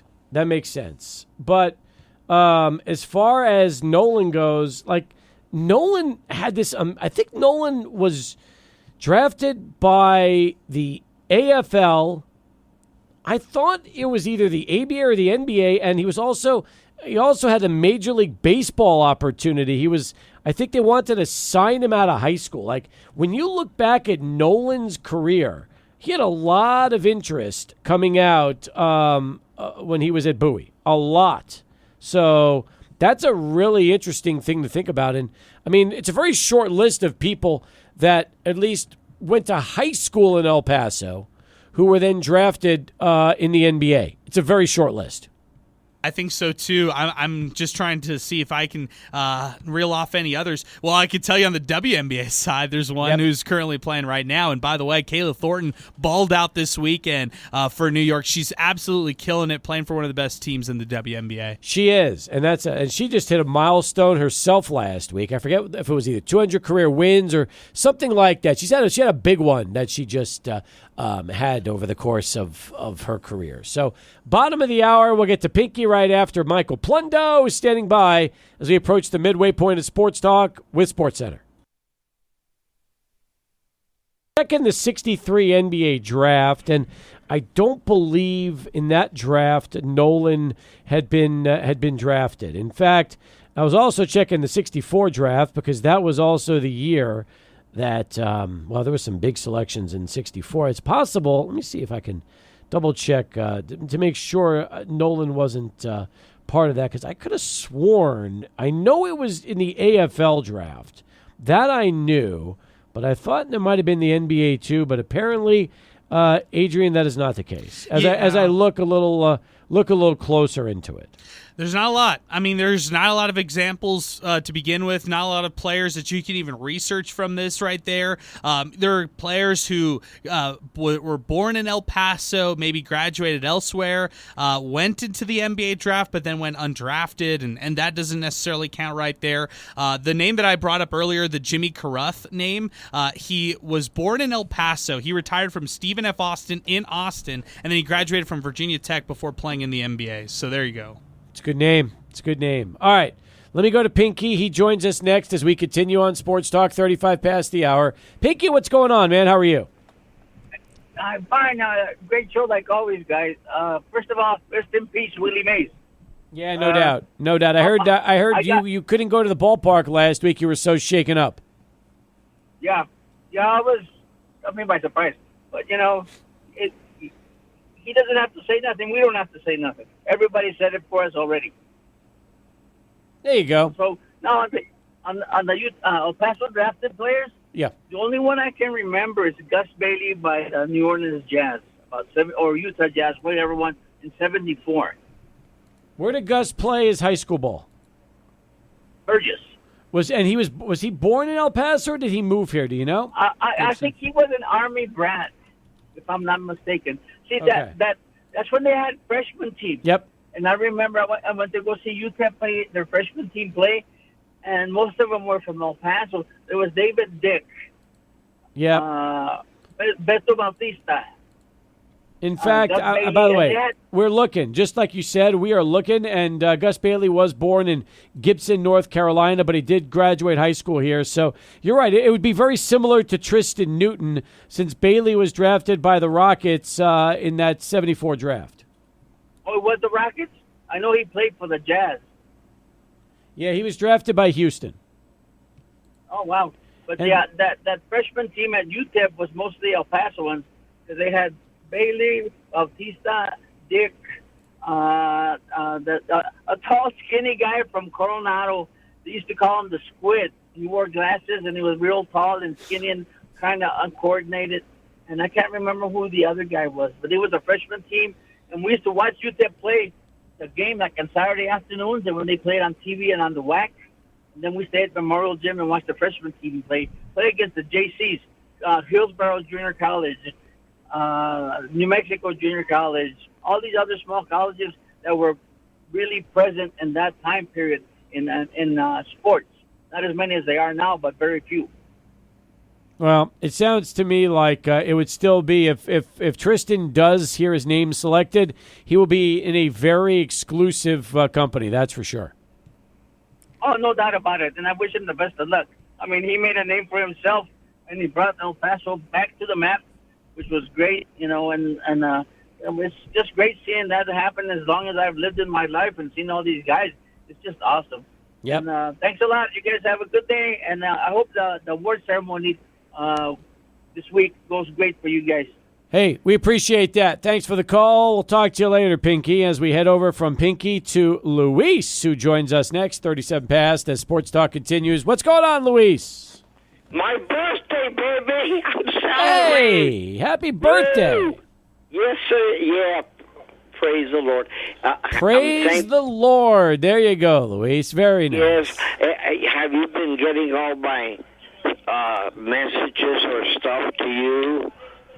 I think I also sent you some trivia. Yeah, I should use those trivia questions on Sports Talk. That would be good. I should do that. Okay. We should do that. That would be fun. Yes, my son. David, you can't win. You.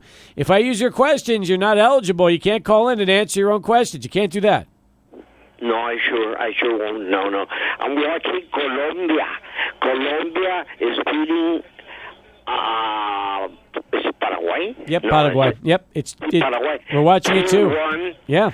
79 minutes, and I enjoyed today. Viva l'Italia! Italia's my favorite team. Besides, next to Mexico, right? But no. Italia, I always loved the Italian soccer teams. But anyway, let me tell you, make it short and sweet. I'm not too happy how the Yankees are doing. Well, listen, the minute Clark Schmidt got hurt, things started to go a little downhill for the Yanks. And the worst part is, Stanton tweaked a hammy, and that was a tough break for them.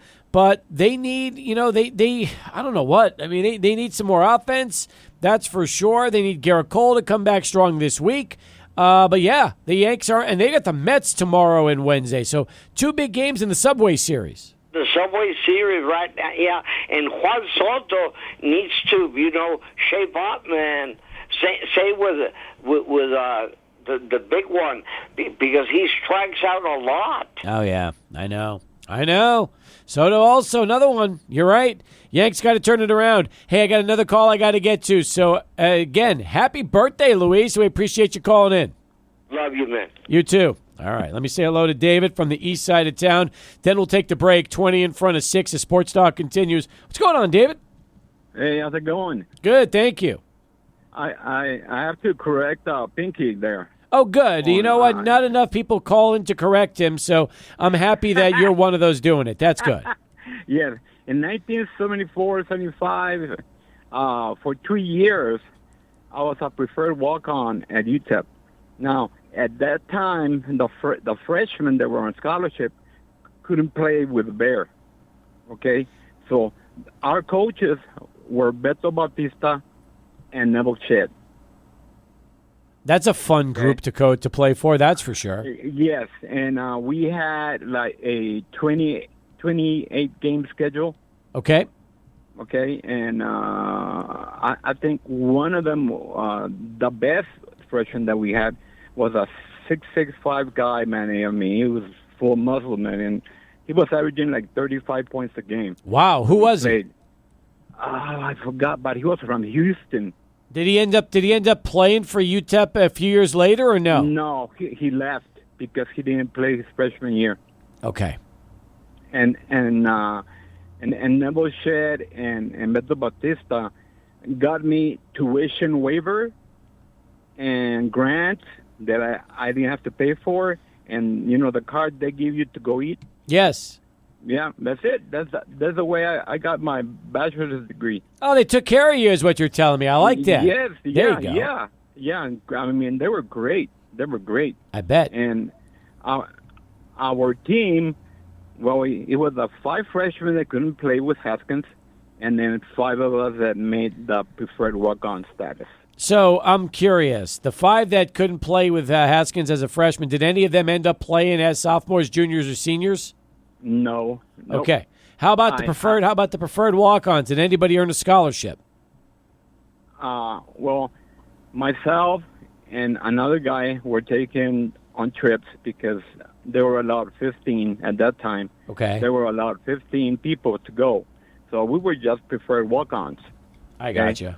And we played like maybe a minute or two, but I told my buddy, I said, look, we're getting our education. Don't worry about it. If we get in, let's shoot right away. Get your money's worth. That's right. That's right. I love it. And Neville Shedd and Beto Bautista they weren't players there, and they were like grad assistants, and they were our coaches, that developmental team. Well, it sounds like you had a great time at UTEP, that's for sure. Yes, and the guys that made the team, well, okay, I was from Bowie. There was a guy from Burgess, a guy from Jeff, a guy from, what was he from? Maybe Cruces, and then another guy from Franklin, or Coronado? Franklin. Yeah, Coronado. Yeah, right on. Yeah, Coronado. Nice. And we just, there were like 75 guys out for 5 spots, and we beat them all. That's awesome. And that's the way we made the preferred walk-on status. And then Neville just said, this is what you're going to get, and you don't have to pay for, even if you don't make it the next year, you still have the tuition waiver. And then, luckily, I made the next year, myself and my buddy made the team again. Nice.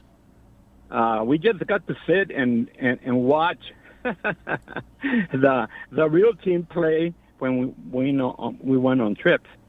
But, I told them, hey, we're getting our education. That's what counts, man. That's don't worry about exactly. it. That's 100% correct. Yeah, you got to just look. The education is the most important thing. I'm with you on that one. It sounds like you guys did great with it, and I love the story, David. Thanks for confirming that with us, and thanks for sharing on the program. We appreciate it. Okay, thank you. You got it. All right, 16 in front of 6. We'll come back more in a moment. Wrapping up hour 2. Sports Talk continues. 600 ESPN El Paso. Of 2024, Coach Mike Williams is going to lead us off in our 6 o'clock hour of the show. A man that, let me tell you this, Adrian, Alberto, Michael, when it was nomination time for Mike, every baseball player who is synonymous with this city spoke on his behalf. It was a who's who of players. In fact, some I hadn't seen in years. I mean, Bruce Ruffin, Alan Zinter, I think Mark Grudzielanek was on that list. And it just kept going on and on and on. And it was nothing short of phenomenal. Just goes to show you the impact he had on their lives. And I've said that particular nomination night was probably the greatest star-studded night of people speaking on behalf of an individual that I've ever been a part of. Yeah, and one of the Hanks royalty, seriously, what you could say right there about Coach Williams. And yes. Steve, I'll ask you, since you've been a part of a lot of these, what do we? You don't typically see this in a nomination process, Never. right? Never. Now, you see people speaking on the behalf. You always see that. But I felt like they rounded up El Paso baseball royalty that night, and everybody was on their phones, and everybody was speaking from like another city, but they were all very anxious to get in and talk about Coach Mike Williams and the impact that he had on their lives. And some of these individuals we haven't seen in years. So it was impressive. It was really, really impressive. And if anybody should be, just thinking about just that kind of an impact, Coach Williams, never seen anything like that. Probably never see anything like that again. But he's going to join us live in studio in our 600 ESPN El Paso River Oaks Properties Schoolyard Sports Studios to begin hour number 3. And it's coming up next right here on 600 ESPN El Paso.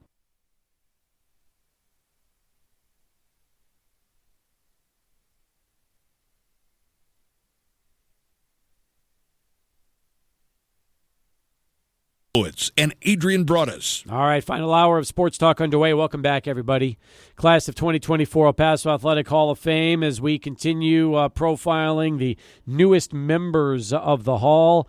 And this next group is the Coach Administrator category, and super excited about having an individual on with us who did so many great things at Hanks High as a baseball coach, and then later went on to be an athletic director out at Isleta, and he's been kind enough to join us here on the show today, and that is Mike Williams. Coach, welcome to the program, and congratulations on the honor of getting into the Hall. Well, thank you very much for the invitation, Steve, and it is quite an honor. I have to say that I'm still overwhelmed, as I understand most inductees are.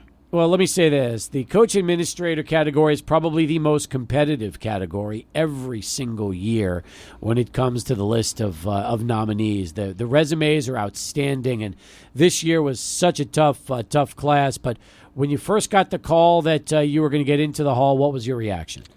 Well, I was a little speechless there. I remember I oversee a stadium in my current job, and I was up in the press box, and I just kind of walked up and down the hall for a few minutes to kind of gather my thoughts. But it was totally exciting. I was very nervous leading up to it. A lot of people put a lot of work in, and you hate to disappoint people. Well, that's again the fun part about it is that's out of your control. Like you never know how things are going to work out. But I said it before the break last hour that your nomination was probably one of the most memorable I've ever seen from people that were speaking on your behalf. Did you get a chance to hear any of that or just hear about it from people? I was on the Zoom. Oh, you were on the Zoom call. So, okay. we were. I Zoomed into all the meetings, and I was able to hear them all. And some of them were texting me, going, "Hey, how much longer?" I go, "Well, hang in there. You get a chance." And but it was really a surprise to me, and I have to say I really appreciated the outpouring of support. I was going to say, when you had everybody going up and everybody taking turns speaking on your behalf, and so many of those guys were longtime ball players, some were big leaguers, ex-big leaguers. I mean, is that the ultimate tribute when you really start to hear all your former players talking about you? Yeah, I really think it is, because that's who you're hoping that you make an impact on, is the kids. And to have them to say kind words like that 30, 40 years, after they have graduated and have families of their own. And I do keep in touch with a lot of them, usually by text now. It's so easy. But again, that is the ultimate, I think, honor is for those young men and women too that we coach, that they say you have an impact on your life. I had a few phone calls today that heard an interview this morning, said, well, I didn't even know, and they were not baseball players, they were just former students or athletes in other sports. Take me back to what it was like growing up in El Paso for you as a kid, and you were very active and played ball all the way through your high school career in Northeast El Paso. Right. We had, like most of the neighborhoods, we had an Optimist League. And that's where we played. We played in Northgate Optimist over on Will Ruth Road by the the YMCA. My dad was my coach all the way through. I've always said that the good thing about my dad is when I started high school, he quit coaching me. He turned it over to the people that were going to take it from there, and it just so happened that I was fortunate it was Jim Pufall. And so my dad was always there behind the scenes, but just in support, and whenever asked, he was there to help. But it was the neighborhood teams, the rivalries, but just a lot of good sportsmanship, because the hotbed of leagues at the time was Album. That was the big leagues. And so that's where the Frank Castillo, Butch Henry, Allen, the Pettis brothers, that's where they grew up. Wow. Well, not only that, I mean, baseball was pretty special in El Paso. When you really think about just the quality of ball players that came through here, not just in the 80s, but even I thought in the 60s, I saw some names of players that had a chance to go on and play big league ball that came out of El Paso. It produced quite a few special talents, didn't they? Yeah, it really did. The games out there out at the old stadium, Dudley Field, those were memorable. I can recall as a child growing up, hoping that my birthday would be around a homestand, because that's where we'd spend it, and we'd bring all the kids. We'd go out there. But the program itself, I think, with Paul Strelzin and Jim Paul, I think they changed minor league baseball across the nation. I really do. I agree with you. You go to any game now, and it's all about the entertainment. That's true. Coach Mike Williams with us here on Sports Talk as we continue. When you look back at all your success at Hanks, you tell me, I mean, what do you attribute it to, knowing that you had some terrific players, terrific teams, and you accomplished so many great things over the years? Was there a special formula, a secret to your success back in those days? Well, when I started at Hanks, I was hired by Jim Pufall, who was my high school coach. And he was my mentor and my guide through this, because he had already been through it. When he opened up Bel Air High School, he had some great players in the Johnson brothers and Joe Haig. And those guys actually came to our practices out in our sticker patches out there at Parkland. So you can imagine the impact it had on us when we're out there practicing, and here come these guys in their big league uniforms a workout on their way to spring training. But that was the impact that the early days had led into the type of ball players that we wanted to be. Well, I just know that, and you told me something off air, was that even in the 80s, when most teams in baseball and locally were not really looking at the weight room in terms of trying to get stronger necessarily for playing ball, that was something that you did, and you were always encouraging your ball players to work out and lift weights, even in those days when it wasn't nearly as trendy as it's become today.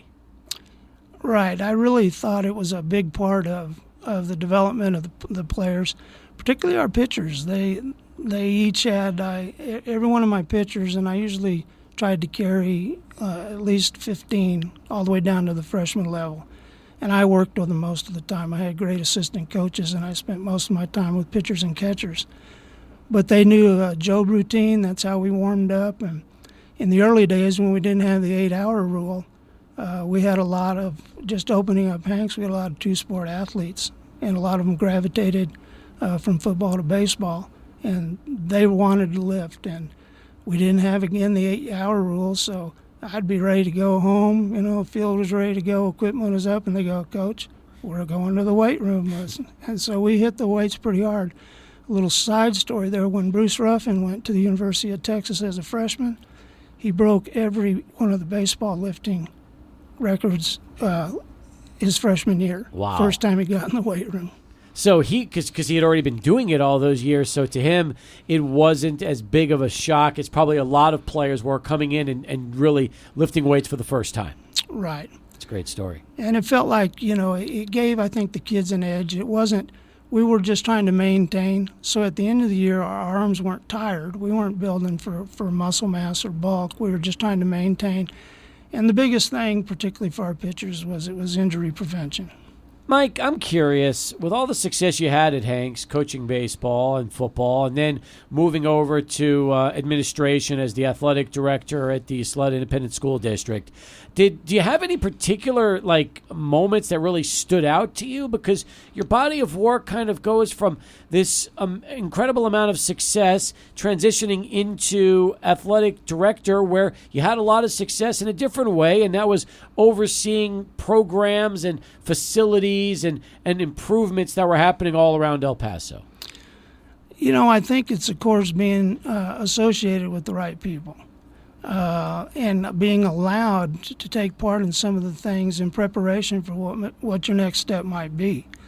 And that was one thing that we had at Hanks High School is Pat O'Neill let us do a lot of things. You know, and if we were ready for a certain thing, it took me 7 years to get under Friday night lights in football.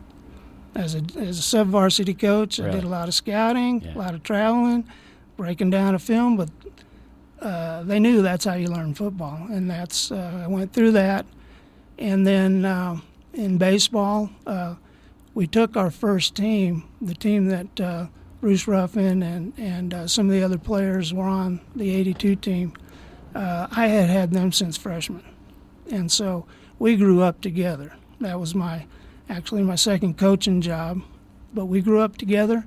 And moving into administration, again, my move into the athletic office, Pat O'Neill, Mr. O'Neill, was the athletic director. And so very first thing I had to do was gymnastics. I went in the middle of the year and I said, I don't know anything about gymnastics. He goes, that's the point. So they have a meet this week. You start there and you finish when the year's over. So he made me understand that I had to learn everything about every sport in order to be able to make decisions on how they should operate, how you could help them. Mike, what advice would you give somebody who's just breaking into coaching today, whether it's baseball or any other sport, but here they are in high school coaching and they're getting their first opportunity now in 2024? Well, I think one of the biggest things is that they need to learn the craft and not be too impatient to come in at an interview and well, you know, you're interviewing for varsity coach, and somehow they think they're interviewing to be an athletic coordinator, you know, an offensive or defensive coordinator. And they're the understanding that you you have to spend the time. You really do. You have to learn the details of everything before you can administrate it.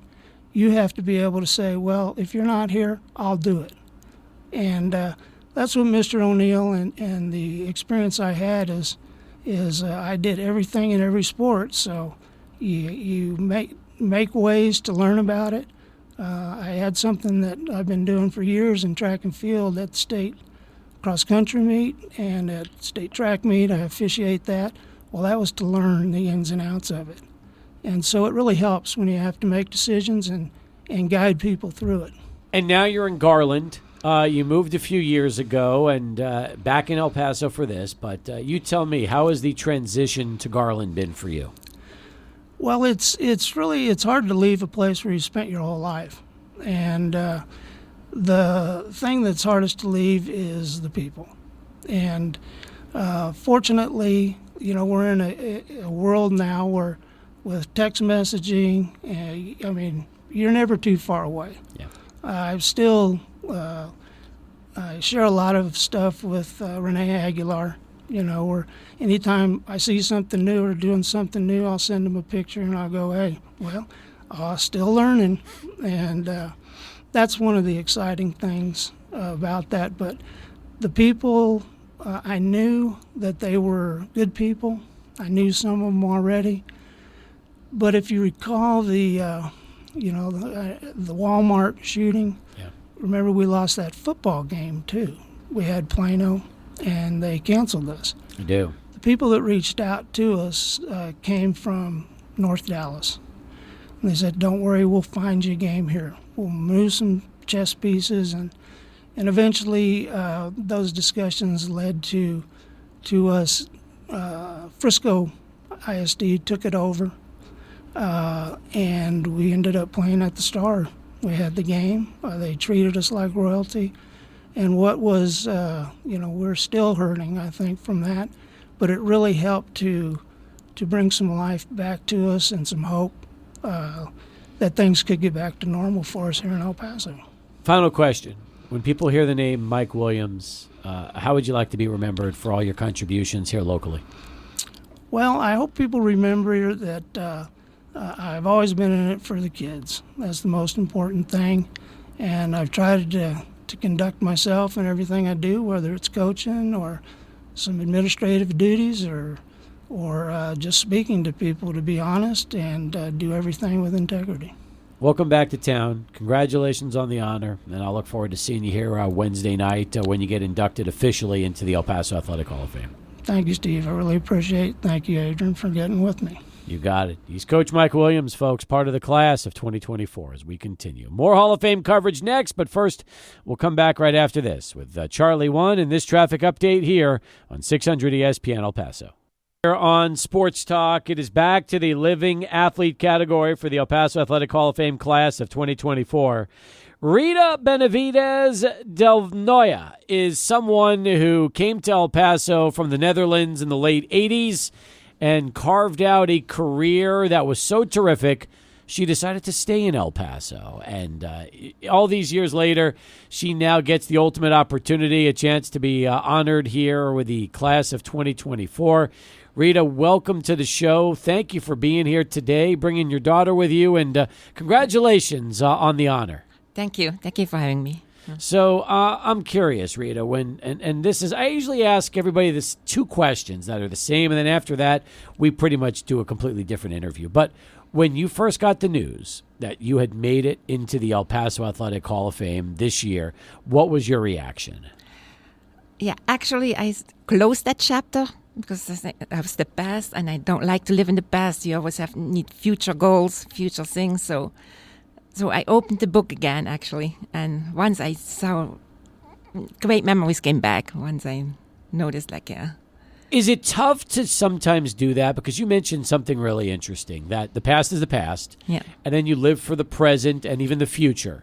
Correct. So this honor, though, takes you back to your achievements when you first came to UTEP and first came to El Paso. Yes, yeah. So the memories really came back, and that is the enjoyable part of it the most, yeah. Looking at the newspaper articles, all the accomplishment, and I put it back, so I opened it again, and it's very enjoyable to read it again, yeah. Tell me what it was like growing up in the Netherlands for you, and really when you first started playing sports as a kid. Yeah, so I grew up in a very small town in the Netherlands, completely opposite from El Paso, green, foresty, yeah. And there's not much sports that you could do for a girl. So I started with tennis lessons, swimming lessons, tennis, swimming, for gymnastics, yeah. So my dad was a runner. Okay. So that's where it started. It started from yes. your dad. So I started with all kinds of sport. And at age of 16, he took me to a track meet. And he said, oh, you should run the 800. This was the first time I was on a track. And I ran the 800 and I won. And then I started liking it and I started to compete more and more. So and I started to be successful, yeah. So your first track win was when you were 16? Yes, yeah. Wow. Mm-hmm. But before that, you were playing other sports. Other sports, yeah. But did you even realize before that you had a chance to, really make it as a runner? Yeah, during King's Day, we have a kingdom, yeah. Yeah. They do like fun games and stuff, and I would win. I would always, the running games and stuff, I would win. So I wouldn't know that I was good in running, but yeah.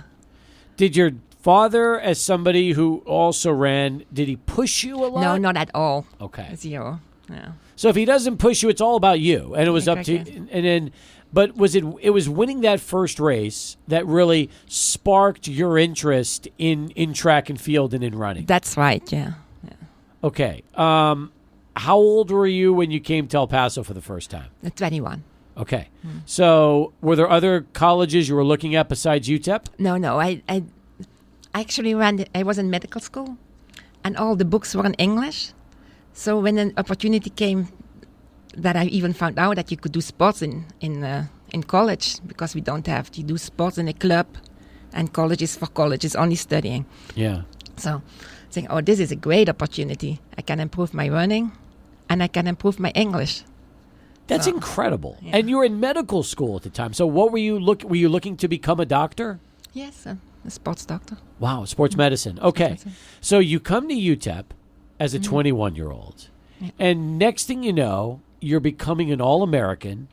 You're winning, college meets and becoming one of the best runners here at UTEP. And, I mean, again, it's a remarkable story considering your career path and how, for you, college running wasn't even something you were planning on. No. It was just an opportunity to work on your English and Correct, come here yes, and compete. The plan was to come for 1 semester of 1 year and go back. But then I met Paul and we stayed. Right. And was Paul at the time at UTEP also as an athlete? No, he was at UNM, but he came back from UNM. Yeah. Okay. So that's when you first... But you met him when he was here in El Paso, yes, yeah. coming back from New Mexico. And he was working out at UTEP track, yeah. I got you. Yeah. Do people understand just how good UTEP track was when you were... I mean, it's good now. Yeah. It's always been good. But what was UTEP track like for you when you were here in the 80s? Yeah, it was really great. There were a lot of world-class athletes, Olympians, people who won the Olympics, like the African runners, which is amazing, yeah. Was it a culture shock for you coming to El Paso from yes, in the beginning, from the Netherlands? Yes, yeah. How did you adjust? No, I kind of loved it, though. Yeah, the difference was great. Yeah. So you liked getting away and just an opportunity, because was that the first time in your life you really had a chance to leave home and try something different? Yeah, I traveled with the national team to Japan and throughout Europe, yeah. But when you did that was prior to coming to El Paso, correct? Yeah, it was prior to coming to El Paso. Okay. And when were you still actively competing with the national team when you came here to UTEP? Yes, yeah. Mm-hmm. Okay. But at the same time, I don't want to say that it was easy for you, but did you think that it was going to be a bigger challenge adjusting to the college track athletes in El Paso, or while you were at UTEP competing against other programs from the WAC? No, Never really it didn't really, you didn't think about it too much. No, I didn't think about too much, no. Okay. Yeah, I say, you go to the WAC championship, you go to the NCAA, and say, okay, great. But I really didn't know what the meaning of it was, yeah. Right. I tried my best every single race, so I wasn't like, okay, I'm here at the NCAA, it's great, yeah. As far as the Olympics, was that always a goal of Yeah, that was yours? a goal, yes, yeah. Okay, because you figure that you become an NCAA All-American, that's a big deal. But was the ultimate opportunity the chance to try to run and represent the Netherlands in the Olympic Games? Yeah, correct, yeah. But I have all my glory actually in the first 2 years of college. My last 2 years, I think I overdid it, and I had a lot of injuries. Oh, really? Yes, yeah. Okay. No.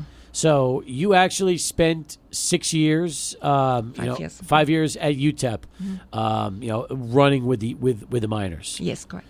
But and yes. if you're a runner, by the way, and you get hurt, were you dealing with leg injuries and ankle injuries? Stress fractures, bone spurs, all kind of stuff. Yeah. How do you definitely overdid it. Yeah. Well, now is it just when you say you overdid it? Was it just because you were training too hard at the time? Training too hard. Yes. Yeah. Okay. Mm-hmm. Was it difficult walking away after all those years competing and just, like you said, closing that book and closing that chapter for you for track and field? Did you ever want to do it professionally and run professionally? Yeah, and initially that definitely was the goal, but it was very frustrating after one injury, another injury. Yeah. So I think, okay, this is it. There's other stuff in life. Yeah. Rita, we've actually interviewed all three of you all who have actually competed at UTEP. We've interviewed Paulo, Paul, and obviously you now. What can you say about Paulo, your son, who got a chance to compete at Franklin at the highest levels, then go to UTEP? He had a chance to play for Kansas as well. But what's it like watching your son do it at the highest levels as well? Yeah, that was my goal. As I close my chapter, I think this is all about the kids. This is I definitely want them to be successful, and it doesn't really matter how they are successful. It could be music, dance, but I was very happy it was sport. I was going to say, was it a little extra special when he very had the special, chance to kind of follow in the family's footsteps? Yes, very special, yeah. He had the national junior record for a while, and he won the Pan American, so he definitely was very successful too, yeah. Now you have 4 kids. Yes. Are they all are they all athletes? All athletes. So Elise played also college volleyball, yeah, and then Bella played soccer at UTEP, and then she wants to be pole vaulting just like Paulo. You tell me, you think she's going to be a pretty good pole vaulter when she? I think she will be. Is she going to have a chance to go to UTEP also? You think and follow in everybody's footsteps? Yeah, of course. Paul hopes so because he coaches at UTEP right now. I know that would be nice. But I think she wants to go out of town. Well, here's the thing, too, and you can tell me about this. Is it difficult sometimes when your coach is your father, just because of that relationship, as opposed to going someplace else and just having somebody who's not your parent be your coach? Yeah, I think that's very difficult, actually. Yeah. I agree with you. I think that would be to put it on the side. And, yeah. We're going to come back more with Rita as we continue. Bottom of the hour. Let's go to Michael Plundo and get one last Sports Center update. Appreciated, Michael, as we go back to the phones. Let's say hello to Munch, who joins us next on the lines. Munch, how are you? I'm doing great. I just first wanted to say congratulations to my Aunt Rita. Thank you. I'm listening. Thank you, Mike. How are you? How are you, Rita? I'm good. I just missed you the other day. Huh? Yeah. I wanted to tell a story, and I hope you don't mind. Of course not. Number one, Cap, let me tell you, Aunt Rita is one of the most humble, if you don't already know by now, most humble people I ever known. She was a superstar, and you would never know it by talking to her. She's so sweet. She's exactly Thank you. In person how you're interviewing her. And then her husband, Paul, who's my uncle by a year and a half, great guy, hell of a coach. I'm amazed at what he did with the kids. Like, it's just amazing. But hopefully Rita remembers when she came to El Paso for the first time, Paul took her to a grocery store, and Rita, I'm not sure how many cereals they had where she came from, but I believe it was just like maybe two or three. And she, as you know, Steve, you come to America, and the whole aisle is filled with cereal boxes. And the story goes, she showed up into the grocery store and looked at that aisle and was like in heaven, like, oh my God, like, what am I going to do now? Because she loved cereal back then. I don't know if she loves cereal now, but let me tell you, it was a Munch. Let's ask her. Let's ask her and find out. Rita, do you still love cereal all these years later? Not that much as I used to, but it's very true. We only had cornflakes. That was the only cereal in. That was just one cereal, and that was cornflakes. So it was like heaven. Heaven. What was your favorite cereal here when you first came to the States? What was the cereal you couldn't get enough of? Anything with nuts and raisins. So just Raisin Bran, probably. Yeah, Raisin Bran was probably pretty good then. And there was also Grape Nuts, because Grape Nuts had both too. Yes, yeah. So that's good. Yeah. See, it's funny, because you would think, Munch, that she would say something like Frosted Flakes or Rice Krispies or Lucky Charms. No, she ate the healthy stuff when she first came here. Right. She still went healthy, which was... Yes, I still to this day can't eat that. Let me not steal her thunder. I'll let you guys go. And Rita, I love you. Thank you, Mike. Love you too. Appreciate that. Thanks for the phone call, Munch, getting in with Rita Benavidez Del Noya. Now, you still hold records at UTEP. Yes, which is impressive. The 3,000 and 5,000 meters. Now, you might have closed the book up until recently, but the book still has you listed as the all-time record holder for the school. What's it like to know that all these years later, you're still holding those kind of records for the minors? Yeah, I feel like it's time now someone has to break it. Records are there to be broken, so it's time now. Okay, so so as good as it feels, you want to see somebody break your records. Yes, yeah. I think it's time now, yeah. Was there any particular accomplishment for you during your time with the minors that was like that stands out as your greatest achievements as far as as far as track and field? One race, was there a particular finish or something like that? A championship, anything that you could think of? No, there are so many memories. I think like from my first race at UTEP to my last one. There's good memories, ups and downs, injuries too. But yeah, there's nothing really what sticks out. It's just a lot of good memories. And now you get to live for your kids. It's all about doing that and all about the kids. Correct, yes, yeah. Okay. For the last maybe 20 years, yeah. That's perfect. Final question.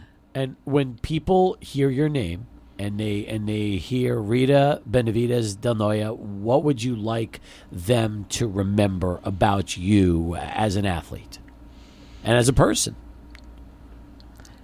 That's a tough question. Take your time. It's okay. Yeah, maybe as Mike said, I'm humble, but I'm still when I'm on the track, I'm all about winning. So. You're competitive. I'm competitive, yeah. Well, you did your job on the track over the years at UTEP. It was impressive to see those accomplishments for your career, and now you get a chance Wednesday night to be part of a very exclusive club when you join the El Paso Athletic Hall of Fame. Yes, yeah, very excited about it, yeah. I'll look forward to seeing you Wednesday night, Rita. Congratulations again on the achievement, and thanks for sticking around with us here this hour. Thank you for having me. Appreciate it. You got it. She's Rita Benavidez Del Noya as we continue here on Sports Talk. We'll come back. Final 20 minutes. We'll wrap it up next. 600 ESPN El Paso. I'm ABC7's Hillary Florin for 600 ESPN El Paso. Hope your Monday is off to a great start. I have a look at the headlines on this 24th day of June from our KVIA studios. It is going to be another hot one in the triple digits. Let's start off in Ruidoso. Some Ruidoso residents are waiting to be allowed back into the village. Some already back in, looking at the damage left behind. This comes a week after thousands of people were evacuated, 9,000 to be exact, because of how quickly those wildfires spread and how dangerous they became. Official reports say the South Fork fire has been 31% contained, burning more than 17,000 acres. The Salt fire, 7% contained today with nearly 8,000 burned acres so far. Officials confirm the death toll remains at 2 people. There are now no entry zones, also known as exclusion zones, set up in those burned areas as they're considered crime scenes now. Officials say those returning should be prepared for no electricity, no running water or gas on their properties. They should also bring a week's worth of groceries and water. A water boil advisory may also be issued if the village's supply systems are found to be damaged or compromised. The FBI now looking into whether an arsonist or arsonists